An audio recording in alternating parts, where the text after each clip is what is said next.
Persiapan Misa Minggu Biasa ke-30 tahun C. Doa dengan rendah hati. Dalam bacaan ini kita akan merenungkan cara berdoa yang berkenan kepada Allah. Dalam Injil nanti kita akan melihat doa dari orang Farisi dan seorang pemungut cukai. Lalu dalam bacaan pertama dari kitab Sirah, penulis kitab Sirah menyatakan bahwa Tuhan tidak memihak. Tuhan menerima semua doa yang disertai dengan syarat tertentu. Lalu untuk Mazmur, kita akan melihat Mazmur yang meyakini bahwa Allah sungguh berpihak kepada mereka yang lemah dan taat. Kemudian bacaan kedua dari surat Paulus kepada 2 Timotius tidak ada hubungannya dengan tema bacaan yang lain. Injil pada minggu ini diambil dari Injil Lukas bab 18 ayat 9 sampai 14. Pemungut cukai itu dibenarkan Allah. Terhadap beberapa orang yang menganggap diri benar dan memandang rendah sesama, Yesus menanggapinya dengan perumpamaan seorang Farisi yang bangga di dalam doa-doanya, dan sebaliknya ada seorang pemungut cukai yang dengan menunduk berdoa mohon belas kasih Allah. Yesus menyatakan bahwa doa pemungut cukai itulah doa yang dibenarkan, sikap yang dibenarkan oleh Allah, atau sikap yang berkenan kepada Allah.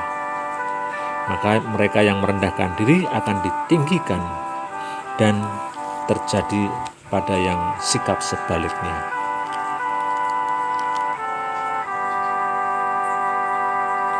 Doa orang miskin menembusi awan.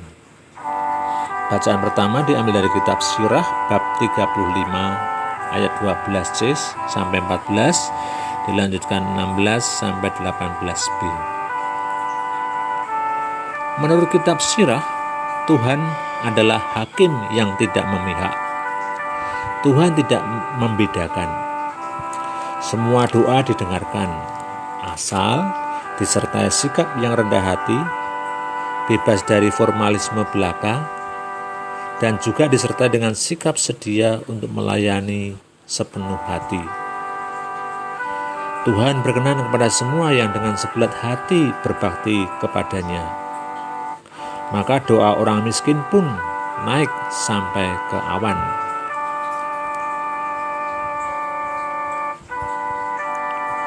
Orang yang tertindas berseru dan Tuhan mendengarkan.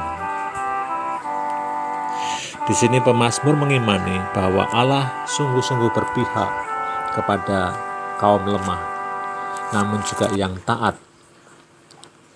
Ia menyatakan wajah Tuhan menentang orang-orang yang berbuat jahat. Apabila orang benar berseru, maka Tuhan mendengarkan. Segala kesesakan dilepaskan. Tuhan dekat dengan orang yang patah hati, menyelamatkan yang remuk jiwanya.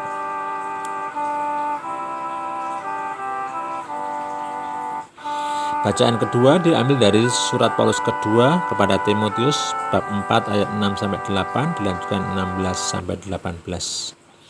Telah tersedia mahkota kebenaran. Di sini kita mendengarkan sharing Paulus di penghujung hidupnya, karena dia dalam posisi di penjara dan sudah dijatuhi hukuman mati, dan setiap saat dia akan bisa saja dieksekusi. Keyakinan Paulus ini meneguhkan para pengikutnya melalui tulisan-tulisannya ini, melalui sharingnya. Menurut dia, kesetiaannya karena suatu janji bahwa Kristus selalu di sisinya untuk memasuki kerajaannya. Di penjara ia siap dieksekusi, namun ia yakin akan diselamatkan oleh Allah, hakim yang adil.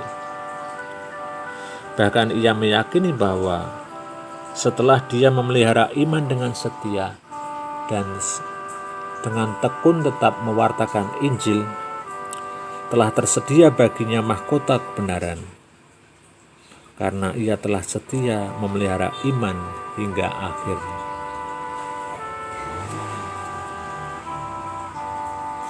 Selamat mempersiapkan diri untuk merayakan misa biasa minggu yang ke-30. Semoga doa-doa kita selalu disertai dengan sikap yang rendah hati dan kesediaan untuk terlibat di dalam karya pewartaannya.